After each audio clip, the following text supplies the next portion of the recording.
Good morning. My topic today is about pray for good judgment. An appropriate prayer for each one of us when we wake up early in the morning is this: Dear Lord, please give me good judgment.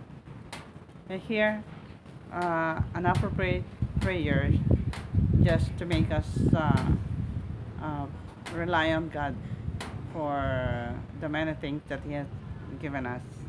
Judgment affect many areas of our lives, and including sometimes the controversial question on how we dress, especially for women. So let us agree that God is more concerned about the inward um, hearts, our aside from our outward appearance. But God might also be interested with both, but He could be well interested with our appearance as well as our manner of dressing. So Peter says, do not let your beauty be an outward adorning, but let it be hidden in the person, in the heart, with the incorruptible ornament of the gentle and the quiet spirit, which is very precious in the sight of God. First Peter chapter 3, verse 3 and 4. Then our God is also a lover of beauty. Of course, the Creator's precious minerals and jewels are abounding everywhere, and the Revelation descriptions of the New Jerusalem also describe that we will be walking on the streets of gold, and we entering the pearl of gates and the wall of jasper. But gold and silver, precious stones are not bad in themselves or wrong in themselves, but it is the heart motive that matters with God. So we cannot read motives and we cannot read the emotions of other people, not like God. And we cannot really know the thinking and morals and values of other people. Only God can do it. So therefore, we should not judge them. But some will judge us, and we don't want to be the stumbling block to anyone. To be a stumbling block means that there will be um, um, they will be looking at us as their models in a Christian community, and we hope we will never be stumbling block to them, but be an example. So in this view, concerning the Bible says in the subjects of ornaments, yung paglalagay ng mga dekorasyon sa ating mga katawan, it seems appropriate to invest in souls rather than on adorning our mortal bodies. So here, I would like to cite an example of a monarch by the person of Princess Eugenie of Sweden. Um, she sold her diamonds in order to build up an institution for the dying people. These people are incurably ill. It means they have no chance of recovering. So, and they're just waiting for death in their status as patients.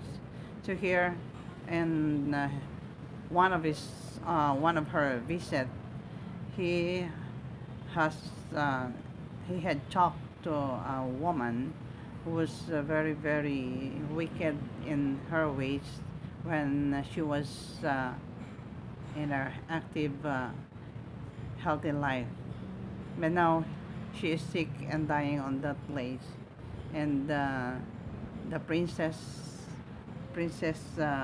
Eugene of Sweden talked to her about God's love, about hope, about encouragement in her present situation. And on her second visit, uh, she saw she, she talked uh, about the change that happened to someone who has a radiant face and was changed, totally changed and in her heart. This invalid woman has some encouragement and some radiant face in her life because of the presence of Jesus in her life.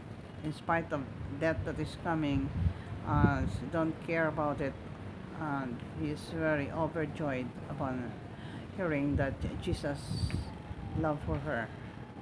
And so when Eugene came back home to her palace, he told her husband with tears in her eyes, "I saw the glitter of my diamonds today."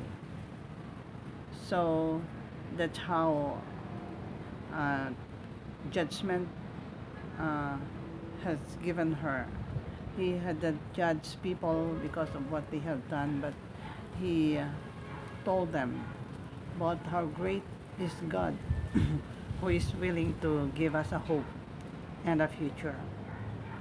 So I hope and pray that this will also be our um, topic for daily conversation with other people. Dear Lord, just give me a good judgment that I may not discriminate or I may not judge people, but to help them in spite of circumstance. They might see Jesus and will have that blessed hope of his second coming. So to close this, I want to read a passage from First King chapter 3 verse 9. There, therefore give your servant an understanding heart, and that I may discern between good and evil. Thank you very much for watching, and may God bless us.